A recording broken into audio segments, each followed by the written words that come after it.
पावसाळा सुरू झालेला आहे आणि पावसाळ्यामध्ये सर्वांनाच मस्त अशी गरमागरम वेगवेगळ्या प्रकारची भजी खायला खूप आवडतात. तर आज आपण त्यातलाच एक प्रकार मस्त अशी मिरची भजी बघणार आहोत.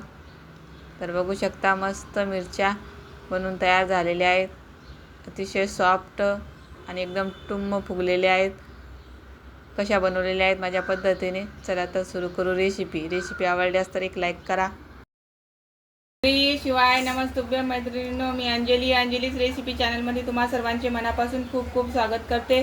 तर आज आपण बघणार आहोत मस्त असे पावसाळा स्पेशल मिरची भजी. त्यासाठी इथं आपण ठेशाला जो सपक मिरची वापरतो ती घेतलेली आहे. बघू शकता या पद्धतीची.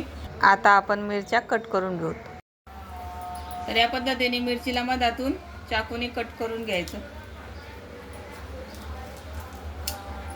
तर बघू शकता या पद्धतीने सर्व मिरच्या आपण कट करून घेऊ. तर इथे सर्व मिरच्या कट करून झालेल्या आहेत. आपण आता याच्यामध्ये मीठ भरून घेऊ. तर या पद्धतीने आपण सर्व मिरचीमध्ये मीठ लावून घेणार आहोत. असं मीठ भरून घेतल्यावर मिरची आपल्याला खाताना आळणी लागत नाही आणि मिरचीचा तिखटपणा असलेला कमी होतो. तर इथे 2 वाटी मी इथं बेसन पीठ घेतलेलं आहे. आता आपण याच्यामध्ये मसाले घालू. हळद, गरजे इतकं मीठ. तर इथे थोडासा ओवा घेतलेला आहे. हातावर क्रश करून घालायचा म्हणजे मग त्याची चव अजून छान येते. 1 चिमूटभर खायचा सोडा घालू. आता थोडं पाणी घालून बॅटर बनवून घेऊ.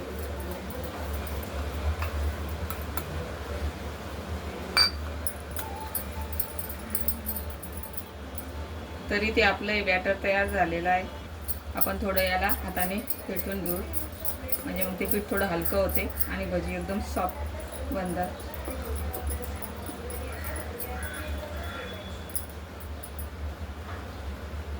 आपल्याला बॅटर एकदम पातळ किंवा घट्ट नाही ठेवायचं. मिरचीला बॅटर लागेल असं करायचं. तर बघू शकता या पद्धतीचं बॅटर तयार झालेलं आहे.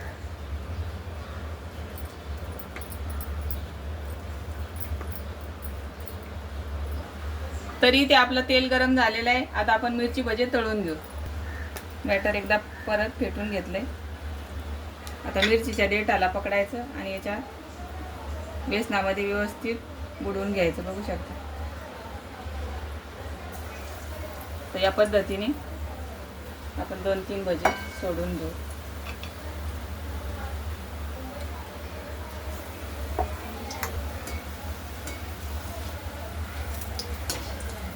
दोन्ही साईडनं मस्त तळून घ्यायची भजी.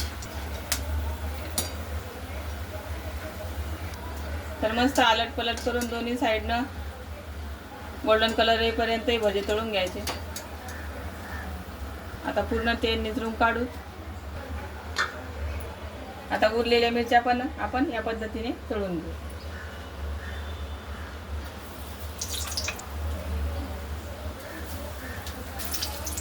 तरी ते आपले दुसरी बॅच पण तळून झालेली आहे.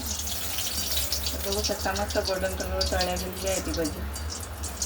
आता बाकीचे सर्व भजी या पद्धतीने करून घेऊ. तरी ते आपले सर्व मिरची भजी तळून झालेले आहे. बघू शकता. आता आपण हे सर्व करू. मिरची भज्यासोबत मस्त अशा मिरच्या तळून घेतात.